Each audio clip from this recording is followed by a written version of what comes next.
Grijalva recorre las costas mexicanas hasta San Juan de Ulúa.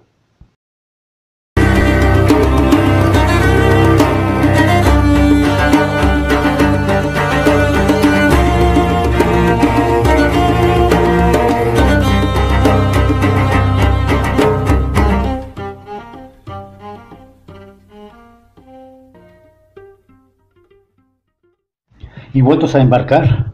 siguiendo la costa adelante, de allí a 2 días, vimos un pueblo junto a tierra que se dice Ayahualculco, y andaban muchos indios de aquel pueblo por la costa, con unas rodelas hechas con conchas de tortuga,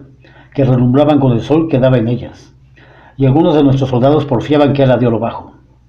Los indios que las traían iban haciendo pernetas, como burlándose de los navíos, como ellos estaban en salvo por los arenales y costa adelante. Y pusimos por nombre a este pueblo La Rambla, y así está en las cartas de marear. Y yendo más adelante costeando, vimos una ensenada, donde se quedó el río de Tonalá, que a la vuelta que volvimos entramos en él, y le pusimos nombre de río de Santo Antón. Y yendo más adelante navegando, vimos a donde quedaba el paraje del gran río de Coatzacoalcos, y quisiéramos entrar en la ensenada por saber qué cosa era, sino por ser el tiempo contrario. Y luego se parecieron las grandes sierras nevadas que en todo el año están cargadas de nieve, y también vimos otras sierras que están más junto a la mar, que se llaman de San Martín. Le pusimos este nombre porque el primero que las vio desde los navíos fue un soldado que se decía San Martín y era vecino de La Habana. Navegando nuestra costa adelante, Pedro de Alvarado, el capitán, se adelantó con su navío y entró en un río que en nombre de indios se llama Papaloapan, y entonces le pusimos nombre de río de Alvarado, porque entró en él el mismo Alvarado. Allí le dieron pescado unos indios pescadores que eran naturales de un pueblo que se dice Tlacotalpan. Estuvimos aguardando en el paraje del río donde entró con todos los 3 navíos hasta que salió de él, y a causa de haber entrado en el río sin licencia del general, se enojó mucho con él, y le mandó que otra vez no se adelantase de la armada, porque no le viniese algún contraste, en parte donde no le pudiésemos ayudar. Y luego navegamos con todos los 4 navíos en conserva, hasta que llegamos en paraje de otro río. Le pusimos nombre Río de Banderas, porque estaban en él muchos indios con lanzas grandes, y en cada lanza una bandera de manta grande revolviéndola y llamándonos. Ya habrán oído decir en España algunos curiosos lectores y otras personas que han estado en la Nueva España, cómo México es tan gran ciudad y poblada en el agua como Venecia, y había en ella un gran señor que era rey en estas partes de muchas provincias, y señoreaba todas aquellas tierras, que son mayores que 2 veces nuestra Castilla, el cual señor se decía Moctezuma, y como era tan poderoso y quería saber y señorear hasta más de lo que no podía,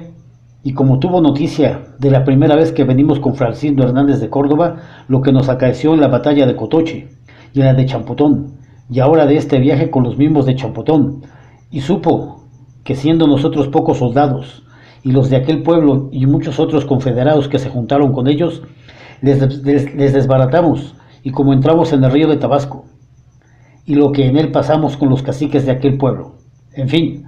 entendió que nuestra demanda era buscar oro a trueque del rescate que traíamos, y todo se lo habían llevado pintado con unos paños que hacen de enequén, que es como de lino. Y como supo que íbamos costa a costa hacia las provincias, mandó a sus gobernadores que si por allí apostásemos con los navíos, que procurasen de trocar oro a nuestras cuentas, especial a las verdes, que aparecían algo a chalchihuis, que las tienen en mucho como esmeraldas. Y también los mandó para saber e inquirir más por entero de nuestras personas y qué era nuestro intento. Y lo más cierto era, según entendimos, que les habían dicho sus antepasados que habían de venir gentes de hacia donde sale el sol con barbas que los habían de señorear. Ya sea por lo uno o por lo otro, estaban en posta y vela muchos indios del gran Moctezuma en aquel río, con unas varas muy largas y en cada vara una bandera de manta de algodón, blanca,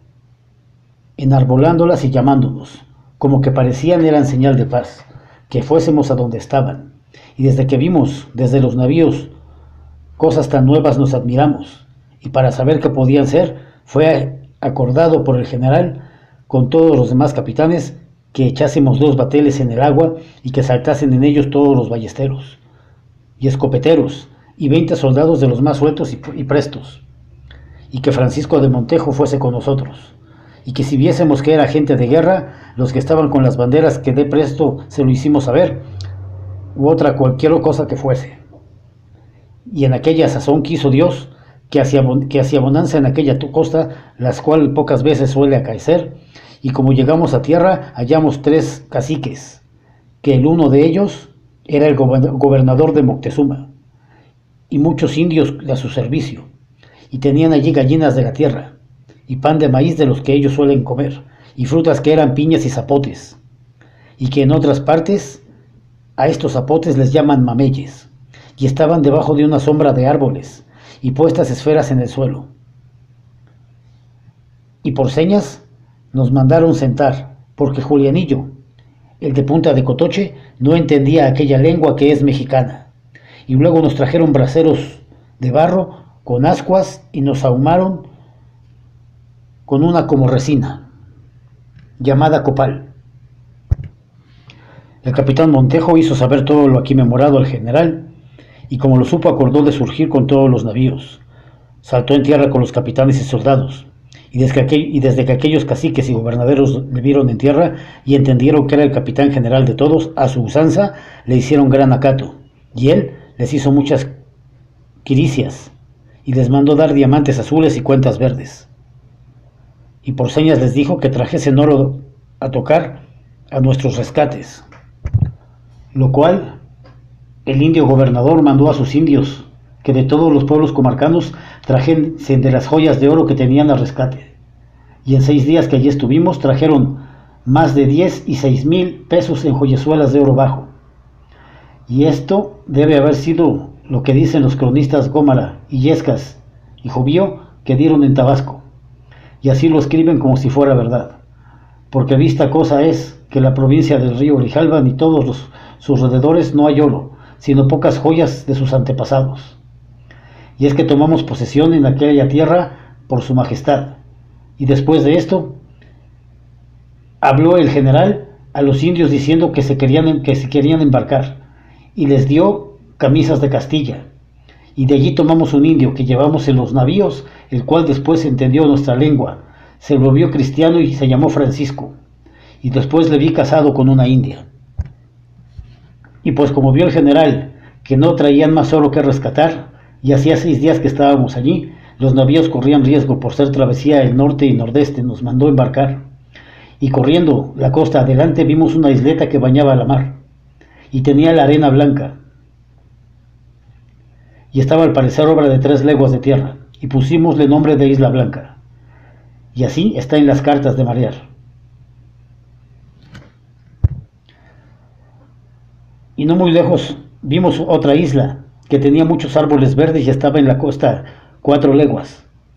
Y pusimosle por nombre Isla Verde. Yendo más adelante vimos otra isla algo mayor que las demás, y estaría de tierra obra de legua y media. Y allí enfrente de ella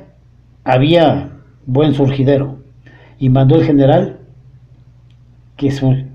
surgiésemos. Y echados los bateles en el agua, fue Juan de Grijalva, con muchos de nosotros los soldados, a ver la isleta. Porque habían muchos humos en ella, y hallamos 2 casas hechas de cal y canto, bien labradas, y en cada casa unas gradas,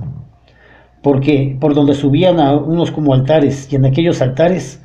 tenían unos ídolos de malas figuras, que eran sus dioses, y allí hallamos sacrificados de aquella noche 5 indios, y estaban abiertos por los pechos y cortados los brazos y los muslos, y las paredes de las casas llenas de sangre.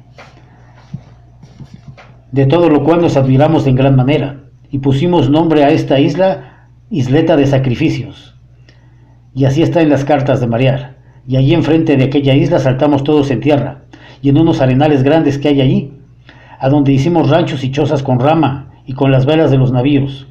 Habían venido y allegándose en aquella costa muchos indios que traían a rescatar oro hecho piecezuelas,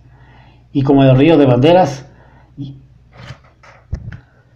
y según después supimos, lo mandó el gran Moctezuma, que viniesen con ello, y los indios que lo traían estaban temerosos, y era muy poco de por manera que luego el capitán mandó que los navíos alzasen anclas y diesen velas, y fuésemos a surgir enfrente de otra isla, que estaba a obra de media legua de tierra, y esta isla es donde ahora está el puerto de Veracruz, obra de media legua de tierra. Desembarcamos en unos arenales, hicimos chozas encima de los más altos médanos de arena, que los hay por allí grandes por causa de los mosquitos, que había muchos, y con los bateles sondaron muy bien el puerto, y hallaron que con el abrigo de aquella isleta estarían seguros los navíos del norte, y había buen fondo. Y hecho esto, fuimos a la isleta con el general 30 soldados bien apercibidos en 2 bateles, y hallamos una casa de adoratorios, donde estaba un ídolo muy grande y feo, el cual le llamaban Tezcatlipoca, y acompañándole 4 indios con mantas prietas más largas con capillas que quieren parecer a los que traen los dominicos. Aquellos eran sacerdotes de aquel ídolo,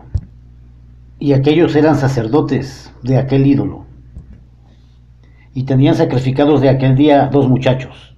y abiertos por los pechos y los corazones y sangre ofrecidos a aquel ídolo.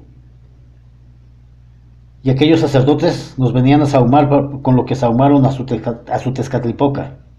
porque en aquella sazón que llegamos lo estaban sahumando, con uno que huele a incienso. Y no consentimos que tal sahumerío nos diesen. Antes tuvimos una gran lástima de ver aquellos muertos 2 muchachos, y ver tan grandísima crueldad. Y el general preguntó al indio Francisco por mí memorado, y que trajimos del río de Banderas, que parecía algo entendido, por qué hacían aquello, y esto se lo decía medio por señas, porque entonces no teníamos ninguna lengua, porque Julianillo y Melchorejo no entendían la mexicana, y respondió el indio Francisco que los de Culúa los mandaban sacrificar, y como era torpe la lengua decía Ulúa, Ulúa, y como nuestro capitán estaba presente y se llamaba Juan, y era por San Juan de Junio, pusimos por nombre a aquella isleta San Juan de Ulúa. Y este puerto es ahora muy nombrado, y están hechos en grandes mamparos, para que estén seguros los navíos para Mar del Norte, y vienen a desembarcar las mercaderías de Castilla para México y Nueva España. Y como estábamos en aquellos arenales, vinieron indios de pueblos comarcanos a trocar su oro de joyas a nuestros rescates, mas era tan poco lo que traían, y de poca valía, que no hicimos cuenta de ello, y estuvimos 7 días de la manera que he dicho. Y teniendo ya por cierto que aquellas tierras no eran islas, sino tierra firme, y que había grandes pueblos y mucha multitud de indios, y el pan casabe, que traíamos muy mohoso y sucio de fatulas, y amargaba, y los soldados que allí venimos no éramos bastantes para poblar, cuantos más faltaban ya 13 soldados que se habían muerto de las heridas, y había otros 4 dolientes, y viendo todo esto por mí ya dicho, fue acordado que lo enviésemos a saber a Diego Velázquez, para que nos enviase socorro, porque Juan de Grijalva muy gran voluntad tenía de poblar con aquellos pocos soldados que con él estábamos, y siempre mostró ánimo, de muy valeroso y esforzado capitán. Para hacer aquella embajada, acordamos que fuese el capitán Pedro de Alvarado, en un buen navío que se decía San Sebastián. Y también se concertó que llevase todo el oro que se había rescatado y ropa de mantas y los dolientes, y los capitanes escribieron a Diego Velázquez cada uno lo que les pareció. Y este fue el segundo viaje hacia las costas mexicanas con Juan de Grijalva. A continuación, veremos en un próximo video a Hernán Cortés.